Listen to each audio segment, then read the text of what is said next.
혹시 여러분 지금 프리미어 10이라고 하는 야구 대회가 진행되고 있는 거 아시나요? 전 세계 상위 12개의 국가팀들이 모여서 이제 겨루는 실력을 경쟁하는 그런 대회라고 해요. 2015년에 처음 대회가 열렸고 그때 우리나라가 우승을 했다 그러고요. 이제 4년 만에 다시 두 번째 대회가 열렸어요. 어저께 아깝게 일본에게 우리가 10대 8로 졌더라고요. 근데 오늘이 진짜 결승전이래요. 그래서 오늘 다시 일본하고 저녁에 결승전을 한다 그러더라고요. 뭐 그걸 다 볼 수 있는 시간은 없었고 이렇게 영상이 이렇게 올라오는 걸 제가 보면서 야, 참 잘한다 이런 마음 들더라고요. 우리나라 야구 선수들이요 정말 잘하더라고요. 뭐 각 구단에서도 뭐 아주 잘하는 그런 프로야구 선수들이지만 그렇게 국가 대항전을 하는데도 뭐 전혀 손색이 없어요. 세계적인 선수들하고 비교를 해도 막 이렇게 멋진 타격 또 막 폭발적인 그런 타격과 또 멋진 수비 같은 걸 이렇게 영상이 올라오는 걸 보면 저도 보면서 와, 막 이렇게 될 정도로 하여튼 너무 이렇게 잘 하더라고요. 그걸 보면서 그런 마음이 들었어요. 야, 저렇게 하기까지 얼마나 힘든 훈련을 거쳤을까. 저렇게 자신들의 기량을 높여야 되고 또 실력을 연마하기까지 얼마나 고된 훈련들이 있었을까. 뭐 이럴 수도 있었을 것 같아요. 그들을 지도한 코치들이 때로는 막 혹독하게 가르치기도 했었을 것 같아요. 소위 시쳇말로 뼈 때리는 말도 막 그냥 막 여과 없이 막 그냥 하면서 말입니다. 때로는 그 프로 선수들의 자존심을 구겨가면서까지라도 막 그렇게 가르칠 때마다 그들은 왜 그러세요? 내가 하겠다는데 뭐 이런 것도 할 수 없는 거고 자세를 지적한다든지 폼을 지적하고 막 이럴 때마다 그걸 또 받아들이면서 다 그들이 했어야 될 거란 말이에요. 또 그도 그럴 것이 여러분 그렇게 해야 실력이 향상이 돼야 자신들의 몸값이 올라갈 테고 또 그게 자신들이 어떤 그런 프로야구 프로 구단 내에서의 어떤 그런 위치가 될 테니까 아마 그들은 더 열심히 할 수밖에 없었겠죠. 한편 여러분 저도 어릴 때 동네에서 야구를 했던 기억이 있거든요. 근데 여러분 동네 놀이터에서 야구할 때는 그렇게 안 해요. 왜냐하면 일단 재미가 있어야 되니까요. 그래가지고 동네에서 야구할 때는 하여튼 그냥 어렵게 던지는 거 싫어합니다. 세게 던지면 막 뭐라 그러죠. 그냥 받기 쉬워야 됩니다. 치기도 쉬워야 돼요. 그래서 어떨 때는요 볼인데도 막 스트라이크라고 해줘야 기분이 좋고 쳐서 분명히 파울인데도 안타라고 막 그래야 기분이 좋았어요. 그 왜 그러냐면 하여튼 무조건 동네에서 하는 야구는 재밌어야 되거든요. 그러니까 그런 게 없으면 재미가 없으면 할 맛이 안 나는 거예요. 너무 비교되지 않아요, 여러분? 그렇게 프로야구 하는 거하고 동네 놀이터에서 애들끼리 하는 야구하고 말입니다. 믿음도 그렇지 않을까 싶어요. 믿음도. 여러분 우리가 신앙생활을 재미로 하지는 않아요.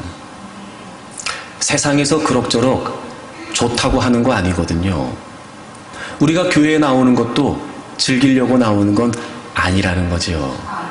왜냐하면 여러분 우리가 믿음을 발휘해야 되는 세상이라거나 환경이 분명하고 또 어떻게 해서든지 우리의 믿음을 방해하려고 하는 어둠의 세력의 존재가 확실하니까 말입니다. 마치 프로 선수들이 끊임없이 실력을 연마하고 기량을 키워내서 그 냉혹한 프로 무대에서 승부를 펼쳐야 되는 것처럼 어쩌면 여러분 우리는 신앙생활을 그렇게 해야 되는지도 몰라요. 적당히 동네 놀이터에서 좋은 게 좋은 거라고 재미로 즐기면서 하는 거하고는 차원이 달라야 된다는 거죠. 여러분은 믿음에 관해 어떻게 생각하십니까? 그리고 여러분의 믿음을 가꾸기 위해 어떻게 하십니까?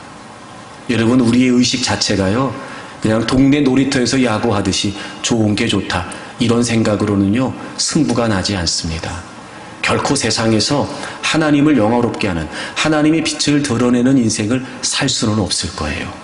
때로는 좀 고될 수도 있고 벅찰 수도 있지만 그럼에도 불구하고 여러분 힘써 믿음을 가꾸기 위해 때론 여러분 말씀을 통해 지적을 받는 것조차 감사하게 여기면서 자신을 가꾸고 또 여러분 믿음의 기량을 연마해 갈 때 여러분 우리가 세상에서 정말 하나님을 영화롭게 하고 하나님의 영광을 드러내는 진정한 믿음의 사람으로 우뚝 설 수 있을 것입니다. 느부갓네살 왕이 두라 평지에 금신상을 세웁니다. 그리고 중앙과 지방의 모든 관리들을 모아놓고 성대하게 낙성식을 거행하지요.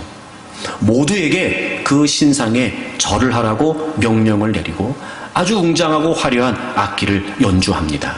거기에 모인 모든 사람들이 왕의 명령에 의해 절을 하지요. 그런데 유독 유대인 출신이었던 사드락과 메삭과 아벳느고는 절을 하지 않습니다. 이 사실을 알게 된 왕이 몹시 화를 내며 그들을 끌고 오라고 해요. 자초지종을 묻습니다. 도대체 너희들이 무슨 의도로 절을 하지 않았냐는 거예요. 그리고 회유하듯 협박을 합니다. 내가 한 번 더 기회를 주는데 너희들이 무조건 금신상에 절을 해야 된다. 만약에 그렇지 않으면 나는 너희들을 풀무불에 던져 넣을 것이다. 반드시 죽이겠다는 거였어요. 그리고 그 누구도 너희들을 내 손에서 건져낼 자가 없다. 이렇게 호언 장담을 하게 됩니다. 그럼에도 불구하고 그들은 단호하게 얘기합니다. 우리는 절할 수 없습니다. 왕이 아무리 그렇게 우리에게 얘기해도 우리는 절할 수 없습니다. 당연한 거지요, 여러분. 하나님을 믿었던 그들이 우상 숭배를 의미하는 금신상에 절을 하는 행위를 할 수는 없었던 겁니다. 강력한 권한을 갖고 있는 왕 앞에서 또 모든 사람이 지켜보고 있는 분위기 속에서 지금 목숨의 위협을 받고 있었으나 사드락과 메삭과 아벳느고는 자신들의 믿음을 지키고 있었던 겁니다. 왕이 더 화를 내게 되고 지난날보다 7배나 뜨겁게 풀물을 달구라고 명령합니다. 그리고 그들을 결박해서 풀무불에 던지라고 명령하지요. 여러분, 이렇게까지 믿음을 지켰던 그들이었습니다. 왕이 위협을 함에도 불구하고 지금 그 자리에서 당장 죽을 수도 있었으나 사드락과 메삭과 아벳느고는 자신들의 믿음을 지키려고 했습니다. 이쯤 되면 하나님이 그들을 건져주실만 하기도 한데 말입니다. 우리의 기대와 달리 그들은 건져진 것이 아니었고 풀무불에 던져지게 됩니다. 분명히 던져졌습니다. 건져진 것이 아니었고 던져졌다는 거예요. 하지만 우리가 이 결과를 잘 알고 있죠. 그래서 여러분도 지금 아무런 걱정 없이 태연하게 저를 지켜보고 있는 것처럼 던져졌으나 그들은 죽지 않았습니다. 놀랍지요, 여러분? 그들은 죽음을 불사하고 하나님을 향한 믿음을 지켰습니다. 그랬더니 하나님께서는 믿음을 지켰던 그들을 지켜주셨습니다. 아, 여러분, 그래요. 우리는 하나님에 대한 믿음을 지키면 되는 것이고 하나님은 우리를 지켜주십니다. 사실 우리가 삶을 살면서 지키고 싶은 많은 것들이 있습니다. 당연히 목숨을 아까워하지요. 물론입니다. 그리고 우리는 다양한 많은 것들을 지키고 싶어 합니다. 그런데 여러분, 우리가 지킬 수 없습니다. 우리가 지킬 수 없어요. 우리는 지켜야 할 것을 지키면 됩니다. 그러면 지키고 싶은 것은 하나님께서 지켜주시죠. 여러분은 무엇을 지키기를 원하십니까? 여러분은 무엇을 지켜오고 계십니까? 그래서 여러분은 지금 무엇을 지키고 계십니까? 여러분, 우리가 지켜야 될 건 딱 하나. 우리가 지키고 싶어야 될 것은 딱 하나예요. 바로 믿음입니다. 지켜야 할 것을 지키면 지키고 싶은 것을 지킬 수 있습니다. 하나님에 대한 믿음을 지키면 하나님은 우리를 지켜주십니다. 그러므로 여러분, 모든 삶의 현장에서 쉽지 않지만 어쩌면 점점 더 우리가 믿음을 지킨다고 하는 것이 더 어려워질 수 있으나 그럼에도 불구하고 우리는 지켜야 될 믿음을 지켜야 됩니다. 그러면 하나님께서는 그 믿음을 지키는 하나님의 사람들을 반드시 지켜주십니다. 그들이 지키고 싶은 것 또한 하나님의 보호하심으로 말미암아 지킬 수 있게 됩니다. 그러므로 여러분, 이제부터는 우리가 마땅히 지켜야 될 믿음을 지키기 위해 힘쓰는 여러분들이 되기를 바랍니다. 그렇게 믿음을 지키기 위해 힘쓰는 여러분들을 하나님께서는 반드시 지켜주실 것이고 여러분이 아끼고 사랑하고 그래서 지키고 싶어하는 그 모든 것들 또한 하나님께서 지켜주실 줄로 믿습니다. 여러분, 그렇다면 믿음을 지킨다는 게 무슨 의미일까요? 지난주에 우리가 첫 번째 이야기를 함께 나누었죠. 이런 믿음을 지킨다는 게 무슨 의미였냐? 그건 바로 믿음은 타협의 대상이 아니라는 거였습니다. 왕이 그들에게 회유하듯 협박합니다. 다른 사람들과 달리 특별한 대우를 해요. 한 번 더 기회를 주겠다는 거였습니다. 그래, 너희들 한 번 더 내가 봐준다. 이번엔 절해야 돼. 그리고 또 엄포를 놓습니다. 안 그러면 내가 너희들을 무조건 풀무에 던져 넣어서 죽일 거다, 이렇게 얘기를 하죠. 그때 사드락과 메삭 아벳느고가 그 왕 앞에 이야기를 합니다. 왕이요, 우리가 이 일에 대하여 왕에게 대답할 필요가 없습니다. 이런 거 아닐까요? 딱 잘라 말하는 거예요. 무슨 이야기를 해도 소용없습니다. 아무리 당신이 우리를 회유하고 아무리 당신이 우리를 구었던 방법으로 협박한다 할지라도 이 일에 관해 다시 얘기할 거 없습니다. 다시 재론하지 맙시다. 우리는 절하지 않습니다. 여러분, 믿음을 지킨다는 게 무슨 의미인지 아세요? 믿음은 어떤 상황에서도 타협하지 않는다는 겁니다. 여러분, 이 상황에서 우리가 짐작할 수 있지 않을까? 좀 자신들의 입장을 이해해달라고 설명할 수도 있었을 겁니다. 하여튼 어떻게 해서든지 왕을 좀 설득해서 이 상황을 좀 지나가 보겠다 싶은 마음도 있었을지 모르지요. 이미도 다니엘을 통해 형성된 왕하고의 관계가 있었으니까 자초지종을 설명하면서 그거 말고 다른 거 좀 하면 안 되겠어요? 기회를 달라고 말할 수도 있지 않았을까요? 하지만 그들은 그러지 않았습니다. 왕이요, 더 이상 이 일에 대해 얘기하지 맙시다. 마치 이런 거 아닐까요? 저기 우리의 믿음을 잘 모르시나 본데, 저기 왕이요, 우리의 믿음을 그렇게 우습게 여기시면 안 됩니다. 아무리 당신이 왕이고 설자 이 자리에서 우리를 죽일 수 있는 힘이 있다고 할지 모르지만 우리 믿음 그렇게 쉽지 않습니다. 왕이시여, 이 일에 관해 다시는 얘기하지 맙시다. 멋지잖아요, 여러분. 저는 적어도 여러분, 우리가 이 믿음에 자신감이 좀 있었으면 좋겠어요. 적어도 이 믿음에 자존심이 좀 있었으면 좋겠어요. 누군가 우리에게 타협의 손길을 내밀 때, 때론 여러분, 우리의 삶의 현장에서 그 타협의 손길을 붙잡아야만 내가 살아갈 수 있을 것 같은 그런 절박한 상황에서조차, 야, 너 나를 그거밖에 안 생각 안 하냐? 야, 너 내가 하나님을 믿는다는 게 그렇게 우스워? 너가 아무리 그래도 난 타협할 수 없다, 이렇게 말이죠. 마치 나의 믿음을 우습게 여긴 그들에게 내가 그렇지 않다는 모습, 내가 그런 취급을 당했다는 것을 견딜 수 없다라고 내가 표현하는 만큼 말입니다. 야, 그렇게 얘기하지 마. 내가 믿는 하나님이 어떤 분이신지 알아? 야, 너 그런 식으로 말하지 마. 난 누가 뭐라고 해도 하나님을 믿는 믿음은 타협할 수 없어. 난 믿음으로 살아왔고 믿음으로 살 거야. 이렇게 말이죠. 때론 이런 원수마귀가 우리의 힘겹고 어려운 상황을 틈타 유혹의 손길을 뻗어올 때도 말입니다. 단호하게 타협하지 않는 거예요. 그럴 수 없다, 그러면 안 된다, 이러면서 말이죠. 여러분, 믿음은 타협의 대상이 아니라는 겁니다. 그럼에도 왜 자꾸 우리가 타협하려고 하는 걸까? 내가 갖고 있는 이 믿음이 진짜, 내가 갖고 있는 이 믿음이 전부, 내가 갖고 있는 이 믿음이 그 무엇과도 바꿀 수 없는 가장 소중한 것이라는 걸 우리가 놓치고 있다는 겁니다. 적어도 타협을 한다는 건, 적어도 협상을 한다는 건 내 걸 내줄 수 있다는 걸 전제하는 거지요. 또 하나, 그렇게 타협이 되고 협상이 된다는 건 내가 또 다른 그 무엇을 가져야 된다는 걸 의미합니다. 그러므로 더 좋아 보이는 거, 더 진짜처럼 보이는 거, 더 필요하다고 여겨지는 거, 그걸 얻기 위해 내가 갖고 있는 걸 내줄 수 있다는 거예요. 여러분, 이게 타협이고 협상입니다. 적어도 우리가 믿음을 타협한다는 건 바로 그런 의미예요. 이런 거죠. 내가 갖고 있는 믿음으로는 충분하지 않아. 이 믿음으로는 완전하지 않아. 마치 이 믿음으로는 다 될 것 같지 않아. 믿음 말고 또 다른 무엇이 필요할 것 같아.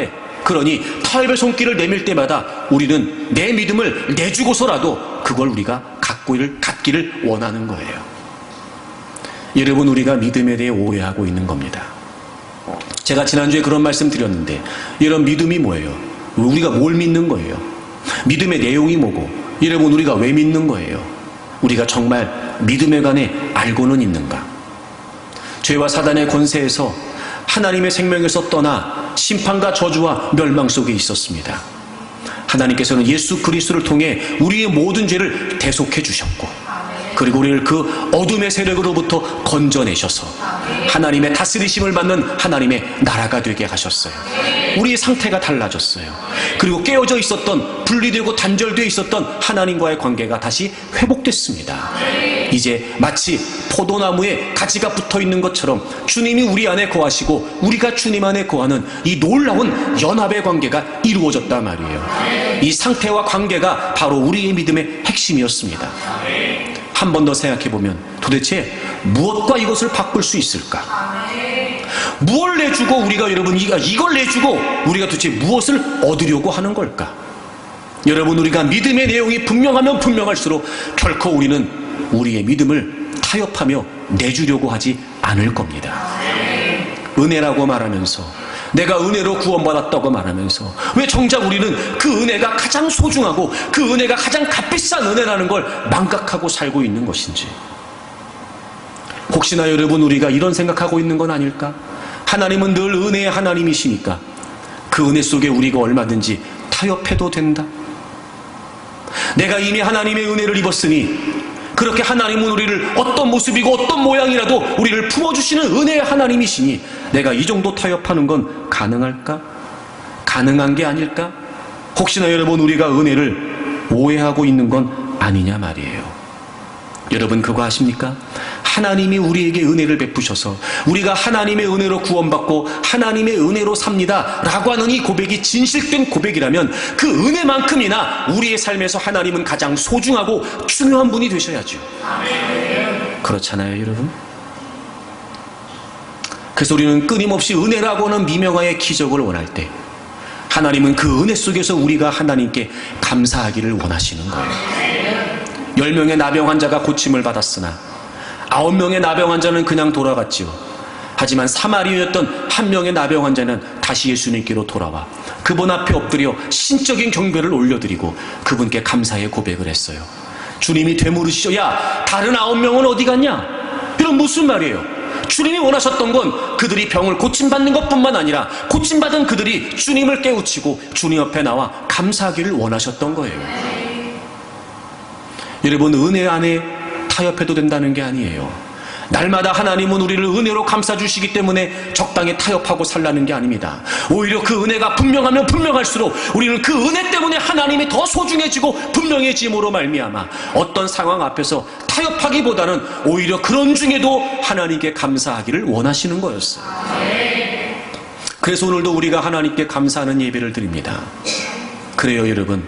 분명히 우리의 삶에 어려움이 있고 분명히 우리의 삶에 고통이 있을 수 있고 다양한 많은 위기 속에 살아왔을 수도 있습니다. 그럼에도 불구하고 우리가 부정할 수 없는 것은 변함없이 그 삶의 현장에 하나님의 은혜가 있었다는 거예요. 여러분, 우리가 믿음을 지킨다는 건 믿음은 그 어떤 것과도 타협할 수 없다는 겁니다. 저는 여러분들이 타협하지 않고 믿음을 지키는 분들이 되기를 바랍니다. 우리에게 베풀어 주신 그 놀라운 구속의 은혜, 이루다 말로 표현할 수 없는. 그래서 누군가는 그랬잖아요. 하늘을 두루마리 삼고 바다를 먹물 삼아도 다 기록할 수 없는 하나님의 은혜. 여러분, 그 구속의 사랑과 은혜를 우리가 뭘로 다 표현할 수 있으며 갚을 수 있겠습니까? 그 은혜는 그 어떤 것과도 바꿀 수 없습니다.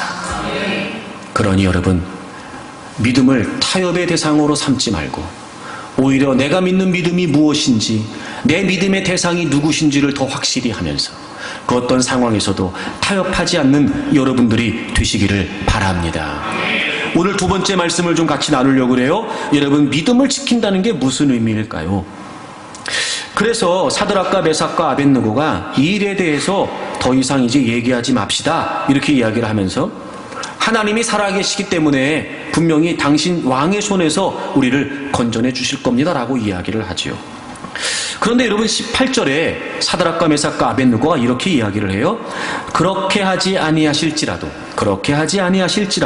그러니까 앞절 17절에서 풀무 가운데서 우리를 능히 건져내실 거예요. 왕이 아무리 그렇게 얘기해도 왕의 손에서도 우리를 건져내실 겁니다 라고 이렇게 이야기를 했어요. 그리고 18절에 그렇게 하지 아니하실지라도, 이게 무슨 말이에요?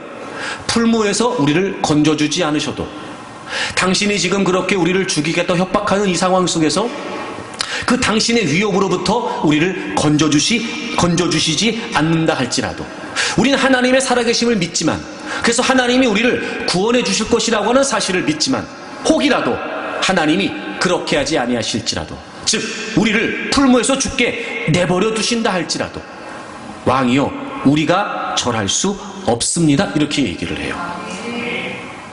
근데 느부갓네살 왕이 화가 더 난 거예요. 그래서 그들을 향해 얼굴빛을 바꿨다 이렇게 얘기하죠. 그러니까 더 이상은 기회를 줄 수 없다는 거예요. 그리고 명령을 내리기를 평소보다 7배나 더 풀무를 뜨겁게 하라고 명령을 내려요. 그리고 그들을 결박해서 풀무에 던지라고 하지요. 거기까지가 20절의 내용이에요. 여러분, 그리고 21절에 이렇게 시작돼요. 그러자 이렇게 시작돼요. 그러자 이렇게 시작돼요. 여러분, 저를 보세요. 저는 이 대목에서 이런 마음이 들었어요. 이 분위기가 느껴지세요? 한번 상상을 해보세요. 많은 사람들이 모여있고 악기가 막 울리면서 다 절을 했는데 사드락과 메삭과 아벳느고는 절을 안 했어요. 왕이 불러서 막 그렇게 협박을 하고 다시 기회를 주겠다고 회유를 해도 이 다니엘의 세 친구는 끄떡도 하지 않는 거예요.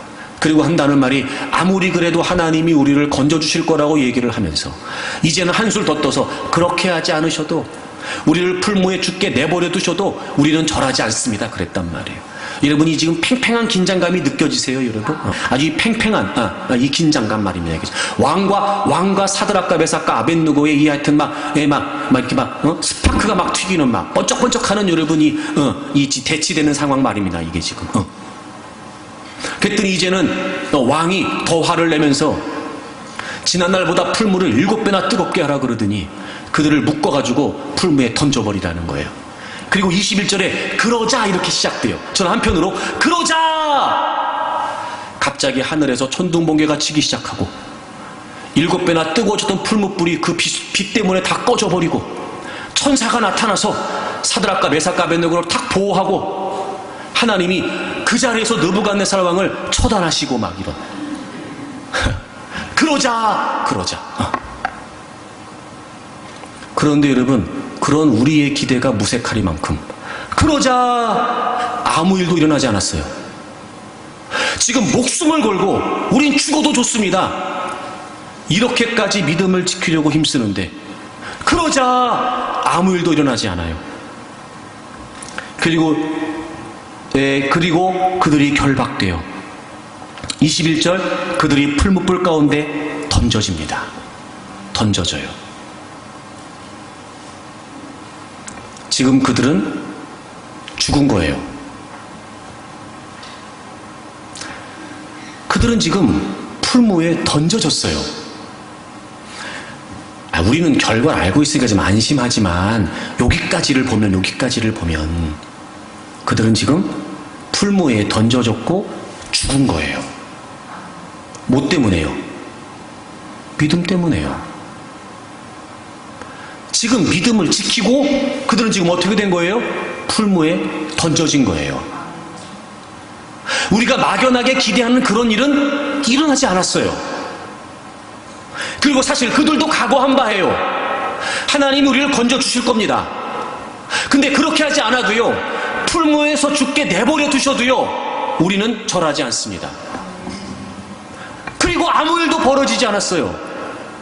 그들은 꽁꽁 묶였고 풀무에 던져졌어요. 여러분, 믿음을 지킨다는 게 무슨 말일까?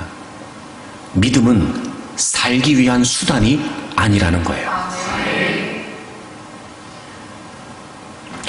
믿음은 이런 거예요.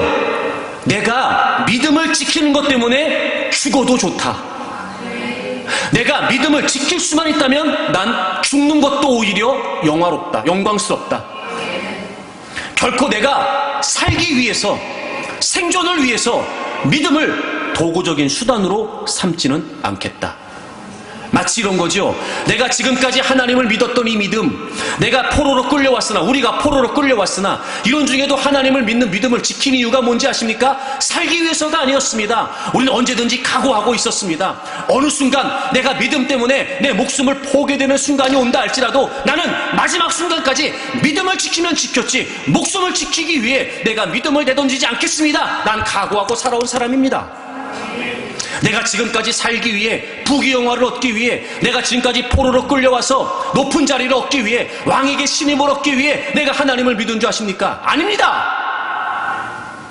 나는 죽어도 좋습니다. 믿음을 지킬 수만 있다면. 난 내 모든 것을 잃어버려도 괜찮습니다. 믿음을 지킬 수만 있다면. 지금 그 얘기하는 겁니다. 여러분, 믿음을 지킨다는 건 그런 거예요. 믿음은 살기 위한 수단이 아니라는 겁니다.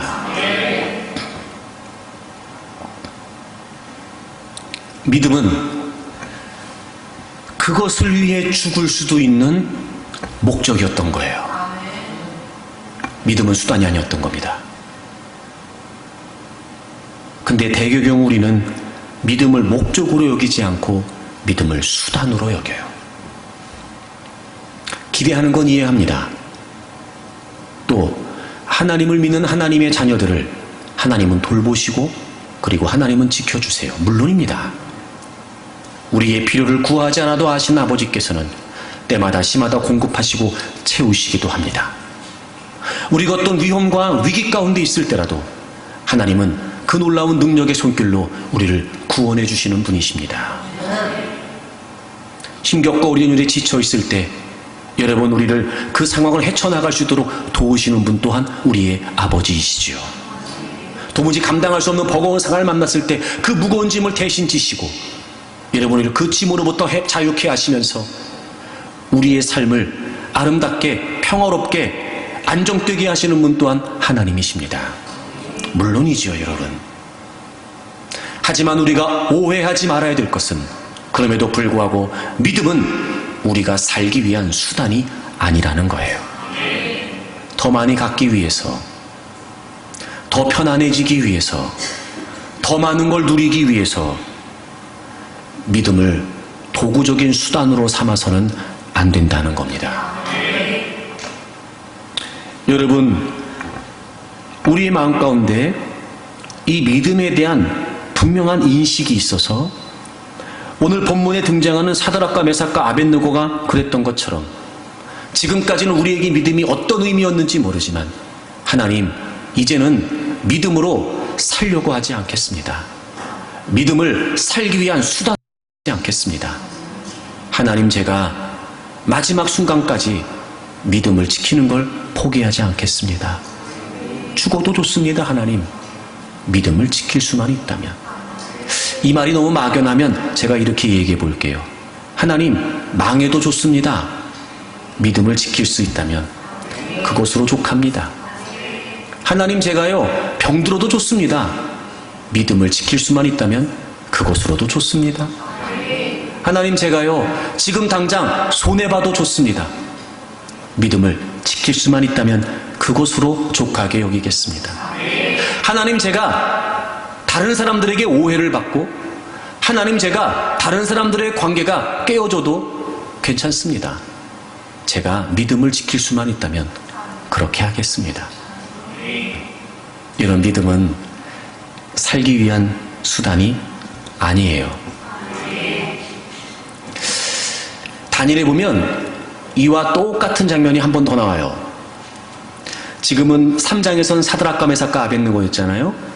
다니엘 6장에 가면 다니엘이 그런 모습을 보여요. 역시 다니엘도 포로의 신분이었죠. 하지만 여러분, 그는 나라가 바뀌고 왕이 바뀌는데도 그의 정치적인 입지는 오히려 더 견고해지게 됩니다. 다리오 왕이 전국을 120도로 나누게 되고 그 120도를 관리하는 3명의 총리를 세워요. 그 중에 한 명이 다니엘이었어요. 그리고 다리오 왕은요, 그 3명의 총리 중에 오히려 갈대아인, 즉 바벨론 사람 2명의 총리보다는 유대인 출신, 포로 출신이었던 다니엘을 더 신임하게 됩니다. 그러니 여러분, 당시에 바벨론 본토 사람들이 다니엘을 좋게 볼 리가 있겠어요? 아마 눈에 가시 같았을 거예요. 저놈의 새끼 어떻게 하면 저거 없애버릴까? 저거 어떻게 하면 끌어내릴까? 그때나 지금이나 정적인 상황이야 똑같지 않겠습니까? 게다가 여러분, 본토 출신도 아니고 포로로 끌려온 주제의 말입니다. 저렇게 왕의 신임을 한 몸에 맡고 있으니 당연히 시기할 수밖에 없었어요.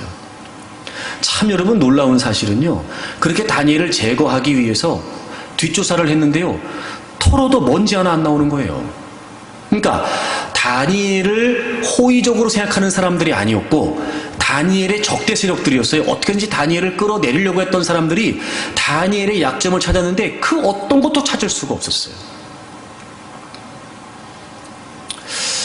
딱 한 가지가 있었는데 그게 뭐냐면, 다니엘은 하루에 3번씩 예루살렘을 향해 창문을 열어놓고 하나님께 기도하는 믿음의 사람이었던 거예요.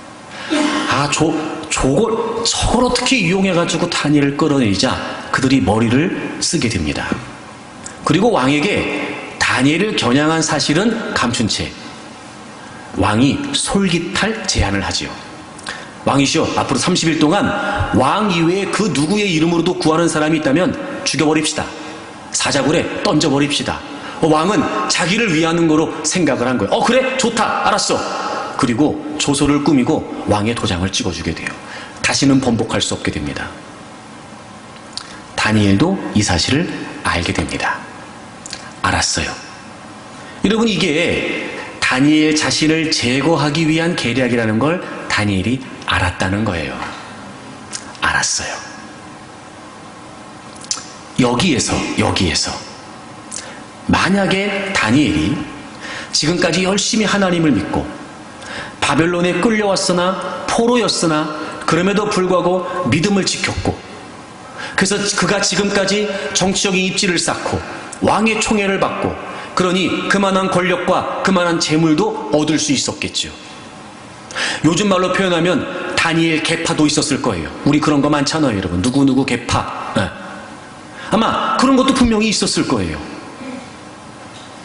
만약에 지금까지 다니엘이 바벨론에 끌려왔으나 믿음을 지켰던 것이 그 모든 것들을 얻기 위한 것이었다면 다니엘은 여기서 기도를 멈춰야 합니다. 왜? 그 기도하는 사실이 발각이라도 되는 날에는 목숨을, 그 모든 것들을 잃어버릴 뿐만 아니라 목숨도 건질 수 없기 때문에 그래요. 이미 왕의 조서가 찍혔다는 건, 왕의 도장이 찍혔다는 건 번복할 수 없다는 거거든요. 다니엘이 지금까지 이렇게 포로의 신분이었고 유대 땅도 아닌 바벨론 이방 땅에서 하나님을 열심히 믿었던 게 그만큼 자기가 많은 것을 갖고 많은 것을 누리고 많은 것을 얻기 위한 거였다면 이제 다니엘은 여기서 기도를 잠시 멈춰야 됐습니다. 그런 다니엘은요, 알고도 자기가 계속해서 기도하고 그 사실이 발각되면 자기가 사자굴에 던져져 죽을 것을 알고도 지금까지 쌓아왔던 정적인 입지와 그 명성과 왕의 총애 이런 걸 다 잃어버릴 수 있다는 걸 알고도 그는 여전히 변함없이 예루살렘으로 향하는 창문을 열어놓고 하루에 3번씩 기도하게 돼요. 발각됐죠. 그리고 그는 사자굴에 던져지게 돼요. 물론 하나님이 구해주셨어요. 하지만 다니엘의 믿음 역시 살기 위한 수단이 아니었던 게 증명된 겁니다. 아마 그 모습을 봤던 무사람들은 깜짝 놀랐을 거예요. 오늘 다니엘 3장의 사드락과 메삭과 아벳느고, 다니엘 6장의 다니엘, 여러분 그 모습을 봤던 사람들이 얼마나 깜짝 놀랐을까. 누군가는 뭐라도 더 얻기 위해 믿어야 되는 게 아니냐, 내가 잘 돼야 되니까 뭐라도 믿어야 되는 게 아니냐 싶었을 때 이 사람은 그게 아닌 거예요. 그거 다 소용없는 거예요. 나는 모든 걸 다 잃어버려도 믿음은 지키겠다는 거예요. 누군가는 믿음이 살기 위한 수단이었을 때 그에게 믿음은 죽어도 되는 목적이었던 거죠. 그래요, 여러분. 믿음을 지킨다는 건 믿음은 살기 위한 수단이 아니라는 거예요. 여러분, 인생을 살면서 그래서 중요한 게 뭐냐면 목적을 목적으로 살아야지 목적을 수단으로 삼으면 안 된다는 거예요. 여러분, 우리가 믿음을 갖고 산다는 건 말입니다, 이 세상에서 더 많은 것을 얻기 위함이 아니라는 걸 알아야 돼요. 그러니까 우리가 믿음을 오해하기 때문에 타협이 되고, 우리가 믿음을 오해하고 있기 때문에 우리는 믿음이 수단이 돼요. 여러분, 요한복음 17장을 찾겠습니다. 요한복음 17장 18절을 보세요. 아버지께서 나를 세상에 보내신 것 같이 나도 그들을 세상에 보내었고, 이렇게 되어 있어요. 이 요한복음 17장은 일명 예수님의 대제사장적 중보 기도다라고 이렇게 일컬어지는 장이에요. 그러니까 예수님께서 하나님의 자녀들을 위해서 하나님께 기도하는 내용이 요한복음 17장이에요.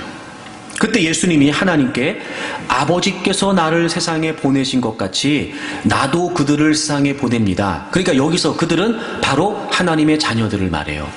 하나님께서 예수님을 세상에 보내신 것 같이 예수님도 하나님의 자녀들을 세상에 보내셨다는 거예요. 여러분, 우리가 세상에서 하나님을 믿는다는 건 첫째, 이 세상애가 중요해요. 세상에 보내진 거예요. 제가 그런 말씀도 드렸는데, 그러므로 우리는 세상에서 사는 게 아니고요, 세상에 보내진 거예요.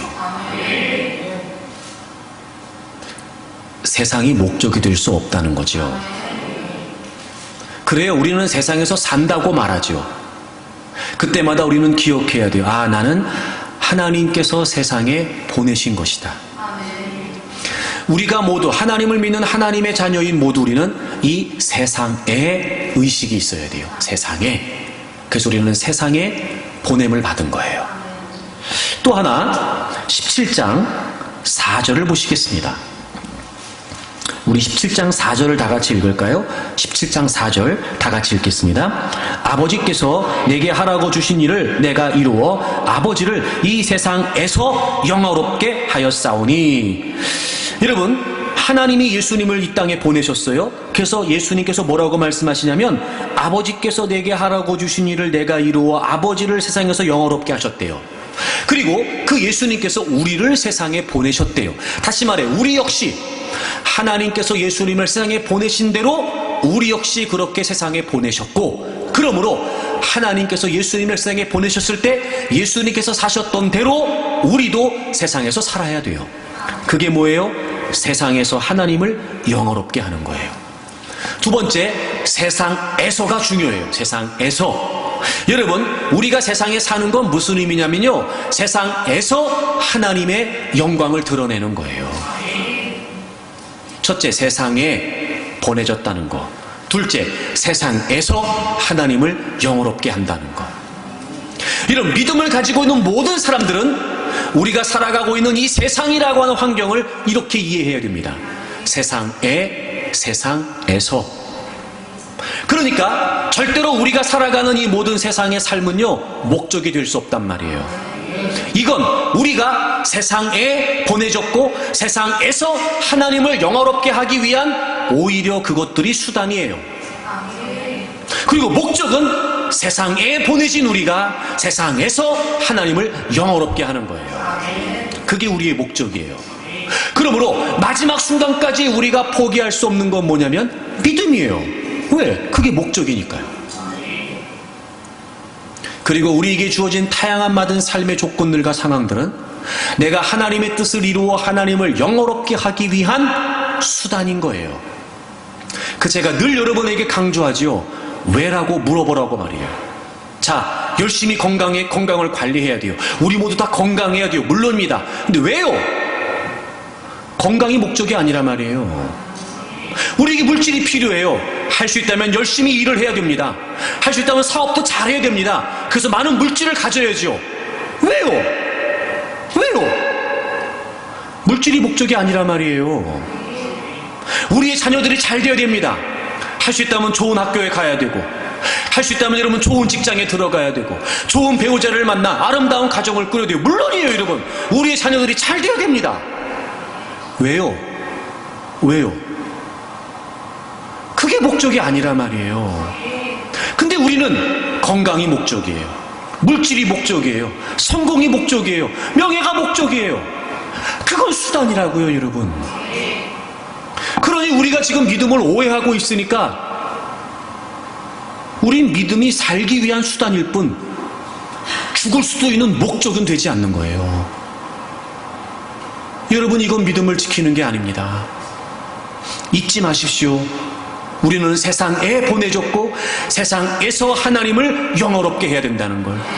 그러므로 우리가 믿음을 지킨다는 건 무슨 의미냐? 믿음은 살기 위한 수단. 더 잘 먹고 더 잘 벌고 더 많은 걸 갖고 더 많은 걸 누리기 위한 수단 때문에 하나님을 믿는 게 아니라 내 모든 것을 다 잃어버릴 한이 있어도 나는 믿음을 지키겠습니다.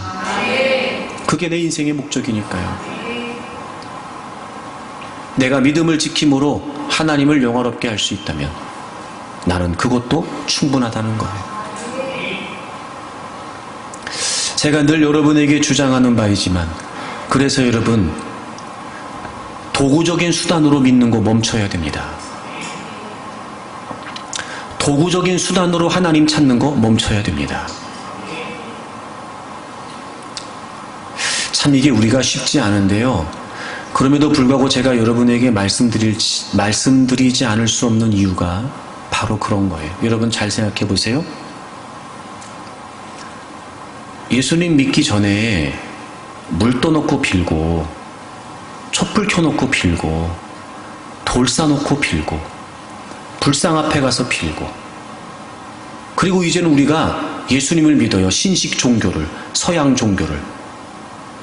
그리고 장소만 바꿨고 형태만 바뀌었지만 똑같이 비는 거예요. 이건 바른 믿음일 수 없어요. 여러분, 믿음을 도구적인 수단으로 삼지 마세요. 이게 왜 이러는 걸까? 이게 왜 이렇게 되는 걸까? 제가 보기엔 그런 것 같아요. 처음에는요, 우리가 예수님의 나를 위해 죽으시고 부활하신 은혜를 깨닫고 주님 때문에 주님을 믿는 거잖아요. 그 주님의 은혜, 주님 베푸신 사랑, 그 주님 때문에 주님을 믿어요. 그래서 처음에는요, 우리의 믿음의 대상이 분명합니다. 근데 이게 시간이 흐를수록 믿음의 대상이 분명해지는 게 아니고요, 믿음의 결과만 따지게 되는 거예요. 그러므로 우리가 믿음이 수단이 되지 않고 마지막 순간까지 믿음이 목적이 되려면 우리는 믿음의 대상에 주목해야 돼요. 믿음의 결과에만 마음을 두면 안 되고, 그러니까 믿음의 결과도 물론 필요할 거예요. 그건 우리가 믿음을 갖고 있다는 증거가 될 수 있으니까요. 하지만 우리는 믿음을 지키기 위한 우리는 믿음의 결과보다는 그러면 그럴수록 더더욱 시간이 흐르면 흐를수록 더더욱 우리는 믿음의 대상이신 주님을 주목해야 돼요. 그러니까 이걸 놓치는 순간 당연히 우리의 믿음은 변질될 수밖에 없어요. 여러분, 히브리서 3장을 찾겠습니다. 히브리서 3장 1절입니다. 우리 다 같이 읽겠습니다. 그러므로 함께 하늘의 부르심을 받은 거룩한 형제들아, 우리가 믿는 도리의 사도이시며 대제사장이신 예수를 깊이 생각하라. 아멘. 여러분, 오늘 히브리서의 저자가 우리에게 아주 강력하게 도전해요. 우리가 믿는 도리의 사도이시며 대제사장이신 예수를 깊이 생각하라. 하나님의 부르심을 받은 거룩한 형제들아, 여기서 믿는 도리라는 건 우리가 고백해야 될 신앙 고백을 말해요. 즉, 우리의 신앙 고백, 우리의 믿음의 사도이시며 대제사장이신 예수님을 뭐 하라고요? 깊이 생각하라고요. 깊이 생각하라고요. 여러분, 여기서 깊이 생각한다는 게 무슨 의미인가 찾아봤더니요, 심사숙고한다, 심사숙고한다. 그리고 주목한다, 이런 뜻이에요. 게다가 이런 뜻도 있어요. 계속적으로 마음을 집중하고 생각하는 거예요. 그러니까 지속적으로 주목하고 지속적으로 관찰하는 거예요. 이게 깊이 생각하는 거예요. 저는요, 우리가 믿음을 수단으로 여기지 않고 믿음을 목적으로 마지막 순간까지 지킬 수 있는 비결이 여기에 있다고 생각해요. 주님을 지속적으로 주목하고 주님을 지속적으로 관찰하면서 끊임없이 마음을 집중해서 주님을 생각하는 거예요. 이거를 어떻게 알기 쉽게 설명할까? 제가 막 이런 마음이 들다가 그 생각 났어요. 여러분, 김장김치와 겉절이의 차이가 뭔지 아세요? 김장김치와 겉절이의 차이. 내가 오늘 주부 구단들 앞에서 지금 내가 주름을 잡는 건가? 여러분, 김장김치는요, 간이 아주 깊게 배어 있어요. 그래서 왜 우리가 애들이 매운 거 짠 거 못 먹으면 이렇게 물에 씻어주잖아요. 그러면 씻어지면 그래도 그 배추에 워낙 그 김장 간이 깊게 배어 있어서 그 맛이 없어지지가 않아요. 무슨 말인지 아시죠, 이거? 근데 겉절이는 어때요? 물에 넣었다 빼면 배추만 남아. 이 깊이 생각한다는 게 이렇게 마치 그 김장김치 배추 속에 간이 깊게 배어 있어서 아주 깊이 스며들어 있어서 오래도록 물에 씻어도 그 간이 남아있는 것처럼, 그렇게 깊이 스며들어서 오래도록 남아있는 것처럼, 이 깊이 생각한다는 게 이런 의미일 수 있겠다. 여러분 보세요. 우리가 주님을 깊이 생각해요. 계속 생각하고 또 생각하고 또 생각하면 마치 그 김장김치, 배추에 간이 깊게 배어 있어서 물로 씻어도 그 짠맛이, 그 매운맛이 적당히 남아있는 것처럼, 우리가 주님을 깊이 생각하면 아무리 세상의 풍파에 휘둘리고 아무리 유혹의 손짓이 우리에게 다가온다 할지라도, 그래서 그런 것 때문에 이 간이 조금씩 이렇게 좀 약해진다 할지라도 워낙 깊게 배어 있으니까, 그게 오래도록 남아 있으니까 역시 우리는 절여져 있는 거예요. 그러니까 오늘 여러분 다른 건 다 잊어버려도 내 신앙이 겉절이냐 김장김치냐 이것만 하나 기억해도 됩니다. 이것만 하나. 마치 이런 거죠. 예수님이 그 무엇으로도 지워질 수 없는 흔적으로 남아있는 거예요. 나의 죄를 대신해서 십자가에 죽으신 그분, 얼마나 그 은혜와 사랑이 나에게 충격적이고 얼마나 강렬하고 강력했던지, 그 은혜 속에 내가 더 주님을 생각하고 또 생각하고 또 생각하는 가운데 그 놀라운 구속의 은혜와 날마다 내게 베푸신 하나님의 은혜가 계속해서 스며드는 거예요. 계속해서 아무리 씻어내려고 해도 남아있을 수밖에 없는 깊이 배어있는 간처럼 치울 수 없는 흔적이 돼서 우리에게 남아있는 거예요. 마치 이런 거죠.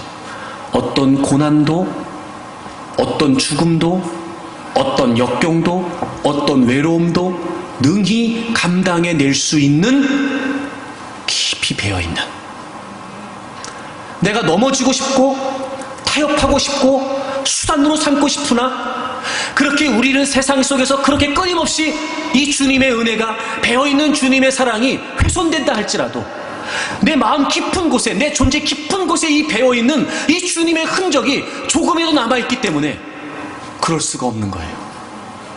그래, 또 한번 이겨내보자. 그래, 또 한번 참아보자. 그래, 또 한번 일어나보자. 이렇게 그 주님의 은혜와 사랑이 내 존재 속에 깊이 있게 배어있는 겁니다. 믿음을 지킬 수 있다면 죽어도 행복하다는 거예요. 왜요? 그 주님이 내 안에 배어있으니까. 내가 아무리 어떤 어려움을 당한다 할지라도, 당장 내가 믿음을 지키는 것 때문에 망한다 할지라도 내가 아무 상관이 없는 거예요. 나를 위해 십자가에 못 박히신 양손 양발의 그 못자국이, 나를 위해 옆구리에 창을 찔리셨던 그 주님의 창자국이 지울 수 없는 흔적으로 내게 남아있는 거예요.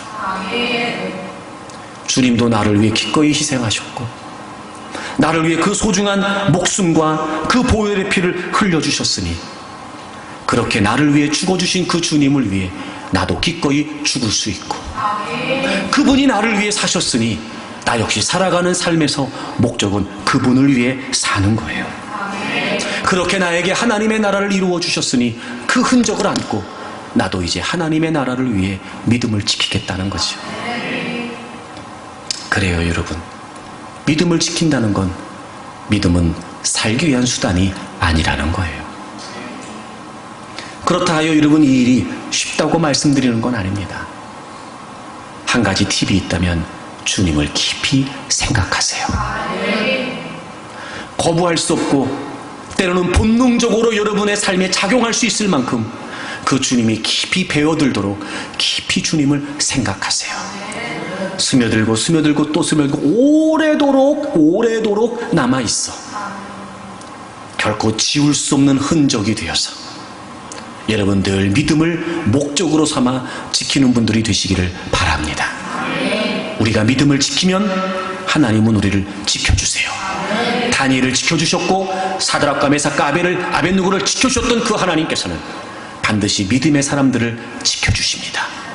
우리가 지키고 싶은 것 또한 우리가 지켜서 지킬 수 있는 것이 아니고, 우리가 지켜야 될 믿음을 지키면 우리가 지키고 싶은 것도 지켜주실 터이니 여러분 날마다 믿음을 지키기 위해 힘쓰는 분들이 되기를 바랍니다. 여러분의 믿음을 가꾸기 위해 더 힘쓰는 분들이 되기를 바랍니다. 그리고 여러분의 삶을 지키시고 여러분의 삶의 필요를 지키시는 그 놀라운 하나님의 역사가 믿음을 지키는 여러분의 삶의 현장에 모든 사람들이 하나님에 대한 믿음을 목도하며 확인할 수 있을 만큼 여러분의 삶에 나타나게 되기를 주의 이름으로 축복합니다.